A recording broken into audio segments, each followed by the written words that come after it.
안녕하세요. 저는 밀양에 살고 있는 중년 여성입니다.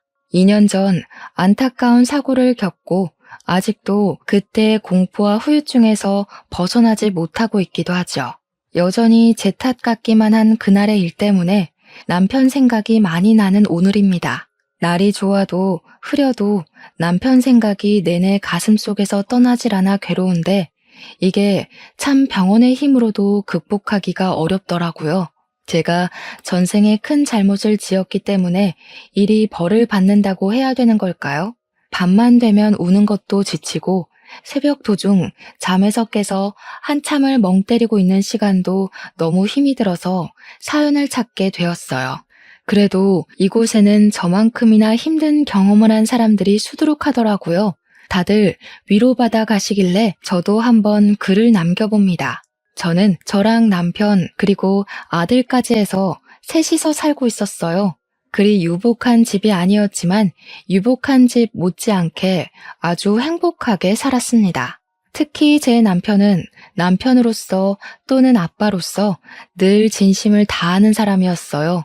집안의 가장이 똑바른 사람이었기에 우리 집은 큰 갈등 없는 가정이었습니다. 아들도 올곧게 커주었죠. 해주는 것도 없는데 어쩜 그리 바라는 것마저 없는 건지 처음에는 아들이 다른 아이들과 달리 어릴 적부터 딱히 욕심이 없길래 걱정을 많이 했습니다. 그런데 아들이 철이 빨리 들었던 것뿐이더라고요. 애들이 철이 빨리 드는 건 안 좋다고 말씀들 하시는데 그런 걱정과 달리 저희 아들은 당시 사춘기가 왔는데도 일탈을 해본 적이 없네요. 저는 당시만 해도 시집을 무척 잘 갔다고 생각했어요. 남편 잘 만나 아들 바람직해 웬만한 신여성들이 부럽지 않은 아줌마였습니다. 그런데 말이에요. 이렇게 수월하기만 하던 우리 가정에 어느 날 딱 하나의 큰 문제가 닥쳐왔어요. 바로 남편에게 있던 전처의 존재였죠. 남편의 재혼은 결혼을 하기 전부터 알고 있었고 남편 또한 자신의 이혼 사실 때문에 결혼 전 제게 호감 표시하는 걸 미안해 했었어요. 다들 이혼을 한 사람들은 다 이유가 있다고 하잖아요. 제가 어떤 사람인 줄 알고 저를 그렇게 믿으세요. 제가 작정하고 미란 씨 꼬시고 싶어서 거짓말하는 거면 어쩌려고요. 진짜 나쁘게 마음먹은 사람들은 지금 정환 씨처럼 그런 식으로 티 안 내죠. 저도 보는 눈이 있어요. 제가 하루 이틀 지켜보고 이러는 줄 아세요? 남편은 자신의 이혼 이력을 마치 죄명처럼 여겼지만 괜찮았어요. 저는 남편의 환경보단 남편의 인품이 더 눈에 들었던 사람이거든요. 이만한 남자 못 만나겠다 싶어서 제가 먼저 적극적으로 대시를 했고 남편은 제게 미안해하기만 하다가 끝내 저를 받아주었습니다. 그때 남편이 전처의 얘기를 잠깐 해준 적이 있었는데 전처가 자신의 가난 때문에 고생을 너무 많이 해서 이혼을 요구했다고 했어요. 제가 만날 당시 남편은 제법 자리를 잡고 있는 직장인의 위치였던지라 가난하지는 않았거든요. 그렇다고 막 잘 사는 정도도 아니었어요. 아무튼 전처가 그랬다니 그때는 남편이 굳이 설명하지 않아도 얼마나 힘들었을지 가늠하고 이해했었습니다. 제가 전처에 대해 이해할 수 있는 부분은 딱 그 정도였어요. 그리고 남편도 제 진심을 알고 더 이상 전처를 언급하지 않았습니다. 그렇게 저희는 결혼하였고 남편과 10년 가까이 살면서 저는 제 선택이 옳았다고 믿고 살았어요. 그건 전처가 다시 등장하기 전까지 행복이었다는 걸 모르고 말이죠. 더는 남편 입에서 전처 얘기가 안 나올 줄 알고서 살았는데 왜 전처 문제가 다시 수면 위로 올라왔냐 하면 바로 전처가 남편을 찾아왔기 때문이었어요. 저랑 남편이 같이 결혼 생활을 이어간 지 무려 10년이라고 했잖아요. 남편이 어느 날 제게 와서는 정말 예고 없이 전처의 존재가 다시 나타났다고 하더라고요. 남편은 한 회사에서 제법 오래 일한 사람입니다. 일반 소기업의 과장 자리였는데 어릴 적 전처랑 이혼할 쯤에 그 회사를 들어가서 계속 다니고 있다가 저를 만난 거예요. 그러니 전처가 남편을 찾아내는 건 어렵지 않았을 겁니다. 그래도 전처가 남편과 이혼을 하고서 한 번도 소식이 없다가 갑자기 나타났다고 해서 얼마나 당황했는지 몰라요. 전처가 왔었다는 그날 저녁에 남편이 제게 심란한 얼굴로 얘기를 꺼내더라고요. 전처가 말기암이래. 그래서 마지막 소원이 있다고 재훈이랑 한 달만 같이 있을 수 있냐고 하네. 뭐? 같이 살아달란 소리야? 이혼해놓고 10년 만에 연락 와서 갑자기 그게 무슨 소린데? 당연히 안 된다고 했지? 미안해. 아직 대답 못했어. 나도 워낙 갑작스러웠던지라 거절은 못했거든. 당신한텐 정말 미안하지만 재훈이 생모잖아. 한두 달밖에 못 산다고 하는 게 마음에 걸렸어. 맞습니다. 사실 제 아들은 제가 낳은 자식이 아니에요. 재훈이는 남편과 전처 사이에 나온 자식이고 남편은 저와 만날 때 아들의 존재를 바로 밝혔었습니다. 저는 그것마저 흔쾌히 받아들일 준비가 되었을 만큼 남편을 사랑했어요. 그리고 우리 아들을 남편의 아이라고만 생각했지 절대 전처의 아이라고는 생각하면서 살지 않았습니다. 아들은 제 품에 안겼을 때 겨우 2발로 걷는 아기였어요. 당연히 아들이 큰 뒤로 생모의 존재가 있다는 걸 따로 알려주긴 했습니다. 아들이 처음 알고 좀 혼란스러워하긴 했으나 저는 말해주었어요. 나는 아기 때부터 너를 키우면서 한 번도 생모가 따로 있다고 생각하고 키운 적 없었다고 말이죠. 아들도 제 마음을 알아주어서 엄마인 제 존재를 부정하거나 그런 일은 없었습니다. 그런데 전처가 갑자기 나타나 제 아들에게 눈독을 들이다니요. 왜 잘 살고 있는 우리 가정을 휘저으려 하는 건지 이해가 안 되었어요. 이미 자기가 포기한 남편이고 아들이잖아요. 아무리 죽을 때가 되었다고 하지만 이미 다른 가정이 있는 사람을 왜 다시 찾냐는 말이에요. 자기가 죽을 병에 걸렸으면 남의 남편이 된 전 남편을 다시 찾아도 되는 건가요? 그게 감동적이고 가슴 아픈 스토리라고 생각하는 걸까요? 전처도 전처지만 저는 남편에게도 처음으로 실망이란 걸 했습니다. 남편이 전처가 무슨 부탁을 했든 확실하게 거절만 했어도 저희 집안 공기가 바뀌진 않았을 거예요. 그날 이후 우리 집에는 한 번도 느끼지 못했던 냉기가 흘렀습니다. 저는 남편의 생각을 당연히 단호하게 거부했고 남편은 그것에 대해 계속 고민하면서 시간을 흘려보냈죠.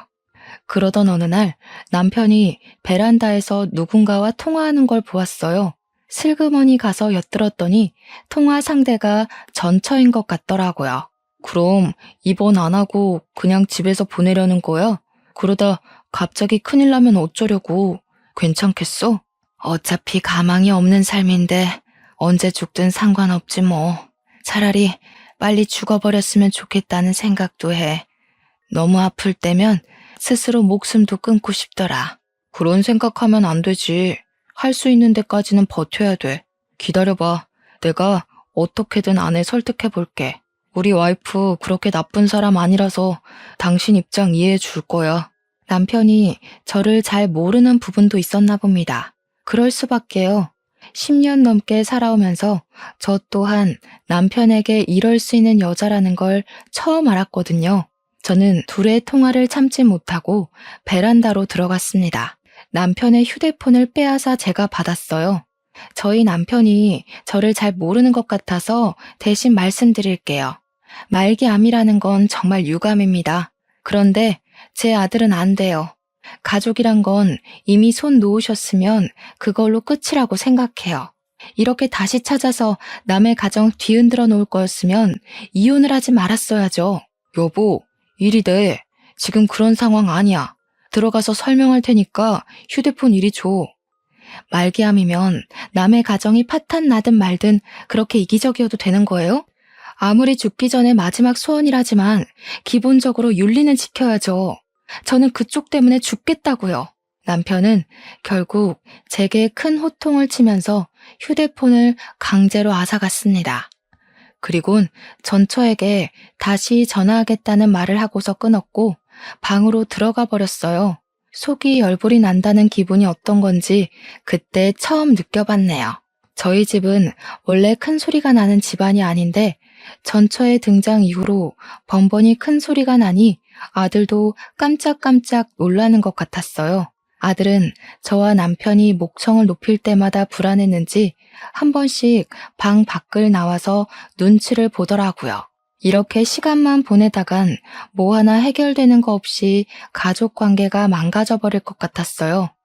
계속 이렇게 날짜만 보낼 수는 없었어요. 그 망할 전처의 존재 때문에 저희 집이 이렇게나 흔들려야 하는 걸 두고 보기가 힘들었습니다. 남편도 전처에게 시간이 얼마 없으니 초조해지는지 더 예민하게 행동하더라고요. 우리는 결국 아들의 뜻에 따르기로 했습니다. 아들에게 이 커다란 문제를 떠안기기 미안했지만 어쨌든 전처에게 가야 할 사람은 아들이니까 아들의 생각이 중요했어요. 처음 아들에게 물었을 때 아들은 저를 생각해 주는 건지 남편의 제안을 거절했습니다. 그런데 그럼 통화만 해달라는 전처의 부탁을 남편이 또 거절 못하고 안고 와서는 그날 아들과 전처가 처음으로 통화를 하게 되었어요. 그것도 제가 있는 앞에서 말이죠.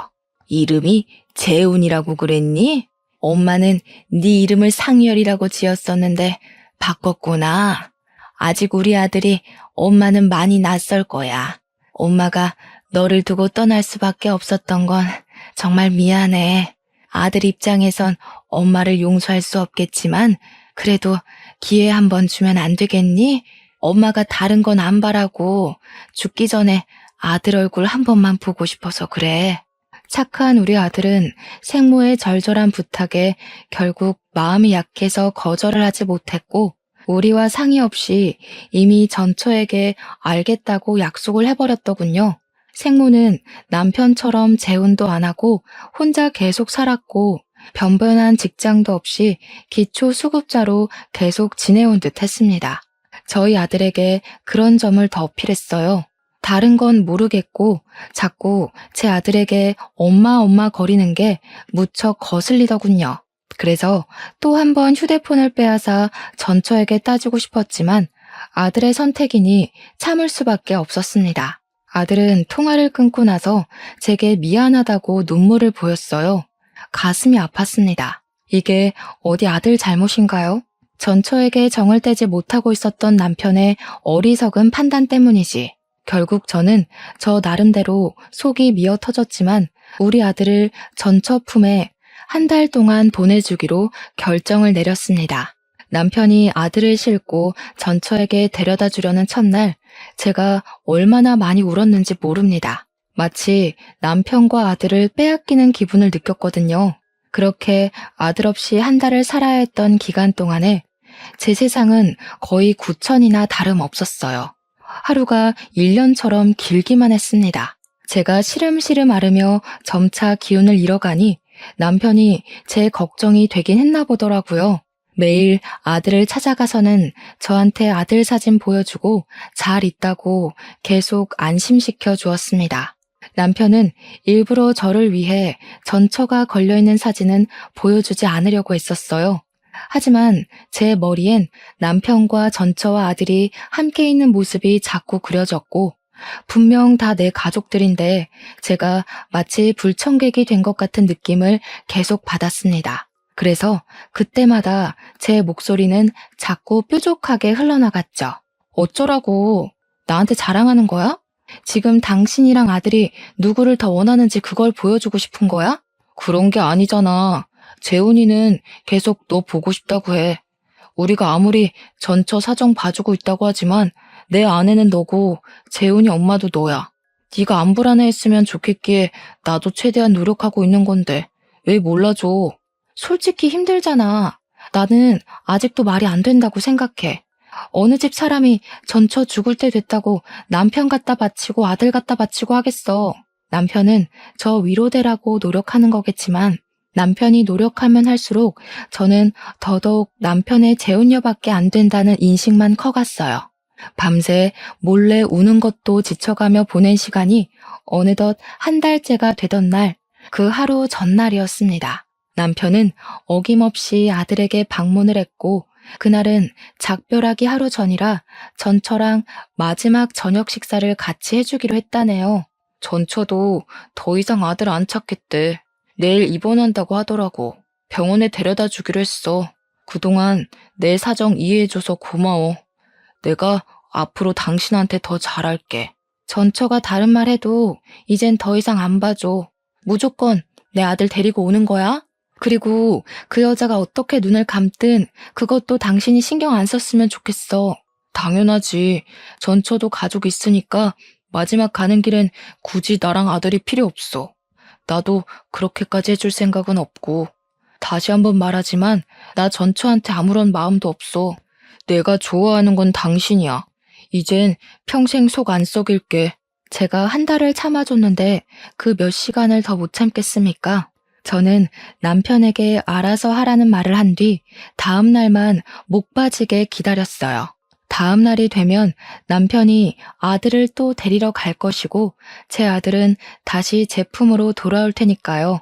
마음도 싱숭생숭하고 시간도 너무 안 가서 아들 기다리는 김에 저는 아들방 청소까지 다시 한번 싹 했습니다. 사실 아들이 없는데도 거의 매일 아들방을 청소했어요. 그럼 남편이 아무도 안 쓰는 방인데 피곤하게 뭘 그리 고생하냐고 하더군요. 그럴 때마다 저는 남편이 제 걱정을 해주는 것보다 누구 때문에 내가 이러고 있는데 라는 마음이 더 컸을 뿐입니다. 그만큼 남편에게 받은 상처는 컸고 잃은 신뢰는 깊었으니까요. 제가 이렇게 청소를 하고 있으면 남편이 언제 귀가했는지도 모를 때가 많았어요. 그런데 이번에는 제가 청소를 다 하고 나왔는데도 남편이 도착하질 않는 겁니다. 시계를 보았는데 벌써 11시가 되어 있었어요. 남편은 여태 아무리 늦어도 저녁 9시 전이면 집에 들어왔던 사람입니다. 사람이 와야 할 시간에 안 오면 밉든 아니든 걱정되잖아요. 마지막 날이라서 더 오래 있으려고 하는 건가? 그렇게 이해해주며 기다리길 1시간째. 자정이 넘어갈 시간이 되자 결국 전화를 해봐야겠더라고요. 그래서 휴대폰을 들었는데 그 타이밍에 남편한테 전화가 먼저 왔습니다. 근데 받은 사람은 남편이 아닌 아들이었어요. 그리고 그날 저는 아들한테서 충격적인 소식을 들었습니다. 아빠랑 아줌마랑 같이 나갔는데 5시간째 안 들어와. 나 버리고 간 건 아니겠지? 무서워, 엄마. 여기 밤 되면 주변에 사람도 없고 편의점도 없어. 나 혼자 동떨어져 있는 것 같아. 뭐? 아빠가 아줌마랑 같이 나갔어? 아니다. 엄마가 갈게. 거기 어디야? 주소가 어떻게 돼? 주변에 우편물 있는지 찾아봐. 저는 아들에게 문자로 주소를 받고 급히 택시를 타고 찾아갔습니다. 아들 말대로 전천의 집이라는 곳의 위치는 인적이 드문 곳이었어요. 속된 말로 정말 사람 하나 죽어도 몇 년은 모르고 방치시킬 수 있을 만큼이었습니다. 이런 무서운 곳에 우리 아들을 한 달이나 뒀다는 사실은 저를 또 한 번 괴롭게 만들었어요. 저는 당장 아들을 봐야 했습니다. 전처 집 초인종을 누르자 아들이 나왔는데 혼자서 많이 무서웠는지 저를 보자마자 안기더군요. 저는 그런 아들을 다독이면서 집 안으로 들어갔어요. 거실 바닥을 보니까 분명 다 같이 저녁을 먹은 흔적은 남아 있었습니다. 아들한테 다시 한 번 더 남편과 전처의 행방을 물었는데 아들은 그저 전처가 남편한테 따로 할 말 있다고 밖으로 데리고 나간 것밖엔 모른다고 하더군요. 저는 일단 아들을 잠깐 집에 두고서 집 주위를 둘러봤어요. 남편을 부르면서 돌아봤으나 찾을 수가 없었습니다. 남편 폰으로 전처 연락처를 찾아서 전화해도 전처 휴대폰마저 꺼져 있어서 기다리는 것 말고는 할 수 있는 방법이 없었어요. 그렇게 저는 아들과 같이 그곳에서 하루를 지냈습니다. 그럼에도 전처랑 남편은 나타나질 않았고 어쩔 수 없던 저는 일단 아들을 데려간다는 메모만 적은 뒤 그 집을 빠져나왔어요. 그리고 저는 그렇게 남편을 잃게 되었습니다. 며칠째 연락도 없고 돌아오지도 않길래 남편을 실종 신고까지 해야 했네요. 당최 이게 무슨 일인지 어안이 벙벙했어요. 남편이 이렇게 사라진 것이 혹시 그 말기암 전처에게 마음이 흔들렸기 때문일까 그런 생각도 했습니다. 설마 둘이서 외국 병원으로 가버린 건가 싶기도 했고요. 하지만 그 생각들은 전처가 말기암이라는 전제가 있는 한 발생할 확률이 희박한 결론들이었어요. 곧 죽을 사람이 어떻게 도망을 친단 말입니까? 그만한 체력이 안 되잖아요. 그러나 만에 하나 정말로 둘이 다시 눈이 맞아서 달아난 거라면 믿고 싶지 않았지만 자꾸 생각나는 결론이 그런 쪽밖에 없었어요. 저는 그날 이후 밥도 제대로 못 먹었고 매일 아들만 붙잡고서 눈물을 흘렸습니다. 그렇게 한 달이 다 되어가도 남편이 나타나질 않자 저는 그제야 남편이 우릴 버렸다고 인정했어요. 하지만 이해는 안 되었습니다. 제가 아는 남편은 절대 여자 때문에 가정을 버릴 남편이 아니니까요. 어느 정도 시간이 흐른 뒤에는 남편 실종 사정도 제게 무척 중요한 일이지만 그보다 당장 눈앞의 경제 생활이 더 문제가 되었어요. 그래서 저는 일단 심란한 마음을 억누르고 직장을 찾아야 했습니다. 그렇게 그날도 마찬가지로 아르바이트 면접을 보고 돌아오던 날이었어요. 통장에 얼마 있는지 잔액을 확인한다고 잠깐 은행을 들렸는데 그곳에서 뜻밖의 인물을 만나게 되었는데요. 바로 남편의 전처였어요. 창구에 일을 보러 온 것 같더라고요. 옆에는 모르는 남자까지 끼고 있었습니다. 그런데 여기서 제가 혼란스러웠던 건 분명 전처는 말기암이라고 했는데 그날 제가 본 모습은 다 죽어가는 저보다 건강해 보였고 사이좋게 손잡고 있는 아저씨랑도 마주보고 잘만 웃고 있었어요. 누가 저런 사람을 보고 말기암이라고 할까 싶을 정도의 멀쩡한 몸뚱어리였습니다. 이미 남편이 말했던 전처의 시한부 기한은 지난 상태였어요. 남편 말대로라면 전처는 이미 이 세상 사람이 아니어야 했다고요. 그런데 왜 살아있는 거지? 너무 혼란스러우면서도 전처랑 같이 있어야 할 제 남편의 존재가 궁금했습니다. 남편이 전처랑 같이 있다가 사라졌으니 제 눈앞에 나타난 전처처럼 남편도 나타나줘야 하는 거잖아요. 전처를 발견한 순간 저는 심장이 빠르게 뛰면서 순간 눈이 돌아버렸어요. 사람들이 많다는 것도 잊어버리고 전처한테 쫓아가 전처의 멱살을 붙잡았습니다. 뭐야 당신? 네가 왜 살아있어? 내 남편은 어쩌고 당신이 왜 여기 있냐고. 내 남편이랑 같이 있었던 거 아니야? 너랑 같이 있다가 없어졌잖아. 어머, 이 아줌마가 왜 이래? 무슨 소리 하는지 모르겠거든요? 사람 잘못 본 거겠죠. 여기 경찰 좀 불러주세요. 내 남편 어쨌어? 내 남편 어디 가고 왜 딴 남자랑 있는 거야? 둘이 도망친 거 아니었어? 도대체 그날 무슨 일이 있었던 거냐고. 당황한 전처는 자기 딴에 머리 좀 굴리다가 저를 정신 나간 사람 취급하는 걸로 방향을 틀었습니다. 그때 옆에서 전처 애인인지 뭔지 저를 떼어내고 패대기 쳤고 쌍욕을 하면서 전처를 데리고 나가버렸어요. 주변 사람들이 다친 저를 걱정해줬으나 저는 그 손길들 모두 외면한 채 그들 뒤를 황급히 쫓아갔습니다. 하지만 그들이 차를 타고 사라지는 바람에 놓쳐버리게 되었죠. 그런 찝찝한 마음으로 아무것도 하지 못하고서 집에 돌아와야 했습니다. 그런데 아무래도 이상하고 말이 안 돼서 도무지 전처 모습을 지울 수가 없더라고요. 분명 전처는 말기암이라고 남편이 그렇게 말을 했는데 어떻게 저리 버젓이 돌아다닐 수가 있단 말인가요? 말기암이라고 거짓말을 했다면 모를까. 일도 못 알아보고 누워서 이틀은 보낸 저는 결국 갑갑함을 참지 못하고 지난번에 찾아갔던 전처 집을 다시 몰래 찾아갔습니다. 대낮에 찾아갔던지라 집에 사람은 아직 사는 것 같은데 다 외출을 나간 것처럼 보였어요. 언제 돌아올지 몰랐는데도 저는 다시 한 번 더 두 눈으로 확인하고 싶었습니다. 인연이 만약 제 남편과 아들을 상대로 거짓말을 한 게 맞는다면 절대 그냥 넘어가지 않을 생각이었거든요. 그렇게 집 주위에 몇 시간을 은닉하고 있던 저는 집 주위로 숨어들었다가 저녁이 다 돼서야 전처의 모습을 확인할 수 있었습니다. 전처는 어김없이 그때 그 남자와 또 같이 나타났어요. 보아하니 남자랑 이 집에서 같이 동거를 하는 낌새더군요. 전처가 남자의 팔짱을 끼면서 집으로 들어가는데 제가 숨어있는 곳으로 그들이 하는 대화가 들렸어요. 들통나는 건 아니겠지? 아무래도 그 아줌마가 날 본 게 마음에 걸리네. 그 아줌마랑 저번에 통화했을 때 당신도 들어서 알잖아. 목소리만 들어도 얼마나 억측스러워? 보험심사만 통과하면 바로 여기 뜰 거라서 겁낼 필요 없어. 그 아줌마는 그냥 평생 제 남편 실종된 줄 알고 살 거야. 남편 없으면 아무것도 못하는 여자가 무슨 능력으로 알아내겠어? 우리는 그냥 입 다물고 호의호식하며 살면 돼. 저들이 무슨 대화를 하는 건지 구체적으로는 모르겠지만 일단 우리 남편한테 무슨 짓을 한 건 분명하단 확신이 들었어요. 남편이 실종된 걸로 알게 만들었다는 건 자기네들이 남편에게 무슨 짓을 했다는 거 아니겠습니까? 저는 울음을 참으면서 그들을 동영상으로 촬영했고 그날 바로 경찰서로 달려갔습니다. 얼마나 다리가 후들거렸는지 몰라요.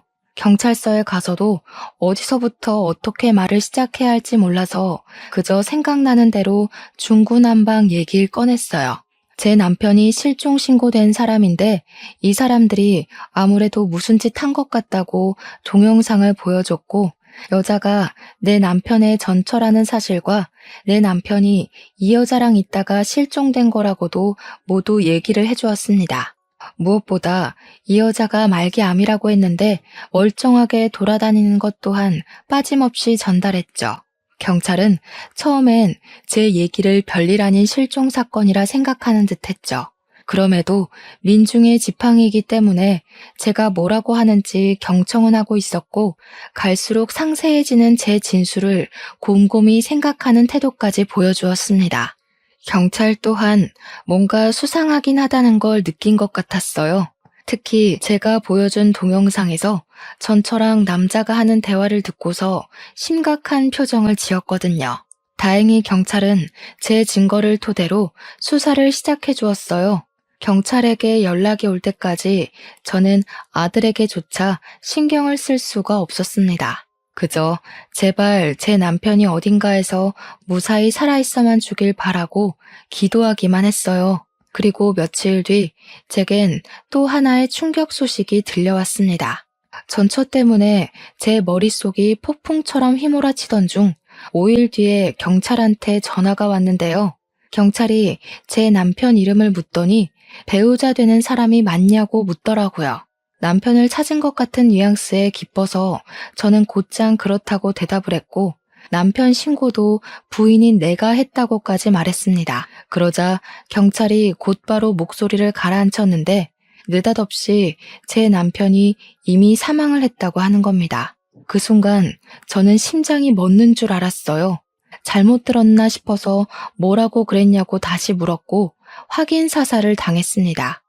이것만으로도 충분히 믿을 수 없는 충격을 받았는데 그 뒤 경찰이 다시 있는 말은 저를 주저앉게 만들었어요. 남편분이 김정환 씨잖아요. 그런데 윤민호 씨 성함으로 사망 신고가 됐어요. 그러니까 시신은 김정환 씨가 맞는데 신고 정보는 전부 윤민호 씨라는 거죠. 네? 도대체 무슨 말을 하시는 거예요? 아이고 세상에, 무슨 그런 소리가 다 있대? 다시 한번 설명해 주시겠어요? 그래서 우리 남편이 죽었다는 거예요? 다른 사람이 죽었다는 거예요? 워낙 정신없는 상태로 전화를 받아서 그런지 경찰 말을 바로 이해하지 못했습니다. 제 남편이 사망을 한 건 맞는데 우리 남편 사망 처리가 남편의 신원이 아닌 다른 사람의 신원으로 등록이 되어 있다고 하더라고요. 그러면서 경찰이 다시 한번 윤민호라는 이름을 말을 해줬어요. 하지만 아무리 머리를 굴려봐도 그 이름은 생전 처음 듣는 이름이었고 우리 남편 아는 사람 중에서도 그런 이름은 들어본 적이 없었어요. 제가 전혀 모르는 기색을 표하자 경찰은 다른 이름을 하나 더 말해주면서 혹시 이건 아는 이름이냐고 물었는데요. 그때 돋은 소름이 아직도 기억이 납니다. 경찰은 제게 전처 이름을 언급했고 저는 흥분해서 그 사람이 바로 남편의 전처라고 얘기를 했어요. 그러니 경찰 쪽에서 오는 반응은 역시나라는 느낌이었습니다. 경찰은 한숨을 푹 쉬면서 아무래도 사망보험금 수령을 위한 보험살인 같다고 하더군요. 전처가 분명 말기암 환자라고 했는데 전처 앞으로 된 진단명 같은 건 전혀 조회되지 않았다고 하면서 말이죠. 살인이요? 지금 제 남편이 살인을 당했다는 거예요? 아니, 보험살인이 뭔데 그런 게 있어요. 우리 남편이 왜 그런 일에 연관이 되어 있는 건데요? 살인이라니. 일평생 저랑은 관계없을 것 같은 단어의 등장에 긴장이 덜컥 되었습니다. 대체 이게 뭔 난리인가 싶어서 일단은 경찰이 해주는 말을 부정했어요. 내 남편 사망 아니라고 뭐 잘못한 거 아니냐부터 내가 애초에 실종해서 신고를 했던 건데 뜬금없이 사망 소식을 전하는 게 말이냐고, 대체 이게 뭔 소리냐고 겁에 질려서 질문만 했어요. 하지만 경찰한테서는 제가 듣고 싶은 대답을 들을 순 없었고 오히려 반복적인 답과 더욱 깊은 내막만 알게 되었습니다. 전처는 저희 남편과 이혼을 하고 재혼을 했다고 했어요. 자기 재혼남이랑 짜고 재혼남에게 든 사망보험금을 타기 위해 의도적으로 제 남편에게 접근을 했던 거랍니다. 제 남편이 복숭아 알레르기가 있는데 그걸 알고 있던 전처가 술에다 복숭아즙을 타서 남편을 호흡곤란으로 죽음에 이르게 했고 죽은 제 남편을 재혼남으로 위장시켜 재혼남의 사망보험금을 타려고 했던 것이래요. 실제 재혼남 앞으로 사망보험이 너무 많이 들어있어서 이를 수상하게 여긴 보험회사가 조회를 하고 조사를 시작했고 사기라는 것이 발각되었다고 했습니다. 보험회사에서 온 연락이 마침 제 남편 사건을 조사하던 중에 신고가 들어와서 그들이 바로 경찰에 잡힐 수 있었다고 합니다. 그 전화 한 통으로 제가 간절히 바랬던 남편의 복귀는 이루어질 수 없는 허상이 되어버렸어요. 전화를 끊고 나서 저는 또 울음을 터뜨려 버렸습니다. 남편의 부고 소식은 저의 모든 걸 무너뜨렸지만 일단은 경찰서로 가야만 했어요. 그곳에서 저는 다시 전처를 보게 되었습니다. 그리고 전처와 같이 그 옆을 지키고 있는 사람은 다름 아닌 그때 그 은행에서 마주쳤던 아저씨였어요. 저들이 제 남편을 보험 타먹으려고 죽게 만들었다는 거잖아요. 경찰에게 듣기만 했을 때보다 직접 눈앞에서 그 욕망에 찌든 모습을 보니 제 분노는 이루 말할 수 없이 솟구쳤고 저는 아랑곳 없이 다짜고짜 달려가 전처 등짝을 패기 시작했어요. 당신들이 사람이야? 어떻게 내 남편을 그런 식으로 이용을 해? 한때 가족이었던 사람한테 어떻게 그럴 수가 있냐고. 내 남편은 네가 죽는다고 했을 때 아들 생모라고 안쓰러워하기까지 했는데 어떻게 그런 착한 사람한테 정신 나간 짓을 할 수가 있어? 전처는 제게 두들겨 맞는 것에 짜증내면서도 자기 재혼남한테 성질을 부렸습니다. 내가 이 아줌마 찝찝하다고 했지. 진작에 이 아줌마까지 손봤으면 걸리는 일 없었을 거 아니야. 대담한 짓까지 해놓고 왜 이런 실수를 대비 안 해? 네 탓이라고? 집 주소 들킨 게 누군데? 애초에 너네 집 노출 안 시키고 어디 다른 데로 애 불렀으면 이런 일까지 안 왔겠지. 둘은 서로 반성할 기미는 안 보이고 서로 제 남편 죽인 걸 등한시하고 있었습니다. 제 남편의 죽음이 이런 골빈 사람들 때문에 더더욱 가벼워지는 게 너무 싫었어요. 저는 오열을 하면서 바로 전처의 머리채를 잡고 흔들었습니다. 차라리 말기암 걸려서 죽어버리는 게 나았다고, 왜 살아서 나한테 이런 끔찍한 경험을 안겨주냐고 원망하였어요. 나 때는 그놈 쥐뿔도 없었다고. 전부인한테 이 정도는 해줄 수 있는 거잖아. 그놈 가난뱅이일 때 고생한 건 나야. 뒤치다거리 내가 다 해줘서 취직시켰던 거라고. 고생이란 고생은 내가 다 했는데 정작 보상을 당신이 받는 건 억울하지. 아무리 그래도 그렇지. 어떻게 사람을 죽일 생각을 해? 네가 뭐라고 짓거리든 짐승만도 못한 짓 벌인 건 사실이야. 착한 사람 이용해서 죽여놓고 뻔뻔하게 변명하고 싶어? 남편이 날 버린 줄 알고 얼마나 원망했었는데 니까짓 게 이런 짓을 벌인 줄도 모르고 나는 남편이 가는 순간에도 남편 욕만 했었다고. 우리가 뭘 잘못했다고 이런 지옥을 떠넘겨? 그런 남자 골라서 결혼한 건 그쪽 선택이잖아. 그쪽이 잘못 선택해서 이 꼴난 걸 왜 나한테 따져? 내 전남편 재혼녀가 그쪽 아니었어도 전남편은 이렇게 될 운명이었어. 당신이 거길 기어들어온 거잖아. 솔직히 당신도 돈 못 받을까봐 이렇게 난동 부리는 거 아니야? 남편이 전처의 처지를 얼마나 잘 이해해줬는데 어떻게 이런 저급한 발언을 할 수가 있는 건지. 이런 괴물 같은 사람이 같은 땅을 밟고 살아가고 있다는 게 믿기지가 않았어요. 저는 참지 못하고 전처의 뺨을 후려쳤습니다. 전처 재혼남은 전처랑 다퉈서 전처한테 기분이라도 상했나 보더라고요. 제가 전처의 뺨을 때리든 말든 신경 안 쓰는 거 있죠?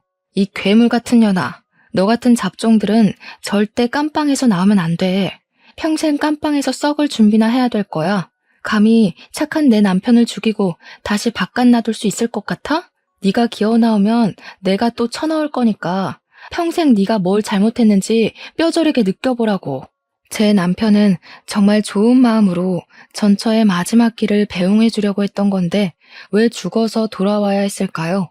생각할수록 너무 화가 났고 전처랑 재혼남에게서 반성의 기미가 안 보여 더 괴로웠습니다. 고작 돈 때문에 제 남편을 죽게 만든 전처를 용서할 수 없었던 저는 제 선에서 가능한 재산을 털어 유능한 변호사를 선임했고 저 둘이 최대한 많은 형량을 받을 수 있도록 물심양면 알아봤어요. 남편의 마지막 가는 길 배웅도 못 해줬는데 남편의 억울함이라도 풀어주고 싶었거든요. 저는 이걸 저만 알도록 그대로 묻히지 않고 남편 잃은 억울함을 각종 뉴스에 제보했습니다. 보험 사기와 관련해 인터뷰까지 자처해서 진행했어요. 전처를 만나고 온 남편이 실종되어 결국 사망한 사건으로 많은 매스컴의 관심을 받게 되었죠. 방송국에서 그토록 많은 러브콜을 주어서 정신없는 시간을 좀 많이 보냈어요. 전처와 재혼남의 얼굴은 까발려지지 않았지만 신상은 이미 다 공개가 되었고 그들은 기사를 접한 온 국민에게 질타의 대상이 되었습니다. 그렇게 산만한 시간을 보낸 뒤 저는 제 남편의 사망 신고도 남편 이름으로 다시 정정 신고를 했어요. 다른 사람 이름이 적힌 유골함도 남편의 이름을 찾아주어 제가 아는 납골당으로 이적해 안치해 두었습니다. 우리 불쌍한 남편, 가족들이랑 인사도 못하고 제 명이 아닌 시기에 운명을 달리하여 얼마나 한이 맺혀 있겠습니까? 장례식도 제 손으로 치러주지 못했는데 어떻게 착하게만 살았던 사람에게 이리도 불행하게 생을 마감시키는 건지 하늘이 원망스러웠어요. 이렇게 제게서 남편을 앗아간 그 썩을 놈들을 고소했는데도 제 마음은 구멍이 뚫린 것 마냥 허하기만 했습니다. 아무래도 제가 뭘 하든 남편은 영영 돌아올 수 없는 곳으로 가버렸다는 사실을 받아들이기 싫었기 때문이겠죠. 이런 제 사정을 알아주신 건지 보도를 탄 이후 저희 동네뿐만 아니라 모르는 사람들까지도 저와 아들의 처지를 알아봐 주셨어요. 우선 동네에서는 아주머니들이 어린 아들이 있는데 제가 밥도 못 먹고 기운도 못 차리니까 그게 걱정이 되었는지 반찬도 많이 챙겨주시고 아들이 좋아할 만한 맛있는 식품도 많이 챙겨주셨고 또 제 아들에게는 용돈을 쥐어주는 분들도 계셨어요. 그땐 아들이 길에만 나가면 하루 5만 원에서 10만 원은 쥐고 귀가를 했었습니다. 뿐만이 아니었어요. 사회에서는 저희에게 더 큰 마음을 보여주었습니다. 가족이 없고 남편이 유일한 보호자였던 제게 보험회사가 연락이 왔는데 남편의 사망보험금 총 2억을 지급해 주더라고요. 그리고 이 사실이 남편의 회사에도 소문이 퍼져서 직원들이 남편을 위해 위로금 3천만 원을 모아주었고 남편의 퇴직금까지 받게 되었습니다. 이 많은 고마운 손길들 덕분에 저랑 아들은 앞으로 살아가는 데에 당장은 무리가 없어졌어요. 남편이 좋은 사람이 맞다는 게 이렇게 또 증명이 되니 감사하면서도 제 마음이 울적하더라고요. 그래도 이 모든 도움들은 남편이 저희에게 남기고 간 마지막 가장의 책임감이 아닌가 싶습니다. 하지만 그런다고 가장을 잃은 무게는 저와 아들에게 평생 지울 수 없는 아픈 상처로 남을 겁니다. 그때로부터 2년이 지났음에도 현재 저는 우울증의 정신과 약까지 복용을 하고 있어요. 아직도 과거의 기억에서 벗어나지 못했고 남편이 제게 처음 전처의 소식을 갖고 온 그날 남편을 더 심하게 뜯어말렸더라면 이런 사고를 막을 수 있지 않았을까 후회를 계속하고 있답니다. 머릿속에 가득 차서 일상생활이 불가능할 정도로요. 근데 그게 우리 아들한테도 영향을 끼쳤나 봅니다. 아들은 한참 친구들이랑 뛰어놀 나이인데도 학교 마치면 늘 바로 귀가를 해서 제 곁에 있어줘요. 저를 억지로 일으키고 맛있는 거 먹고 싶다고 조르고 가끔씩 산책도 데려나가 줍니다.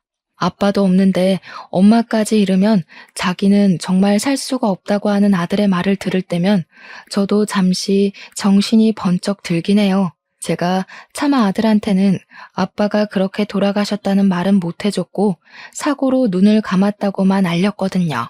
그러니 아들이 아빠가 돌아가신 건 제 잘못이 아니라고 더 기운을 북돋아주는 거 있죠. 그런데 아들도 한편으로는 아빠의 죽음이 자기 때문이라고 말할 때가 있는데요.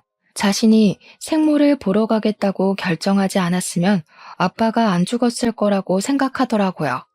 어린 나이에 얼마나 가슴 아픈 자책입니까? 저희는 이렇게 서로 번갈아 가면서 자책을 하며 살고 있어요. 무려 2년이나 지난 일인데 말이죠. 가족을 잃어본 사람들은 저희의 입장을 이해해 줄 거라 생각합니다. 그런 나쁜 놈들 때문에 착한 우리 남편이 희생되었는데 그걸 어떻게 잊겠어요?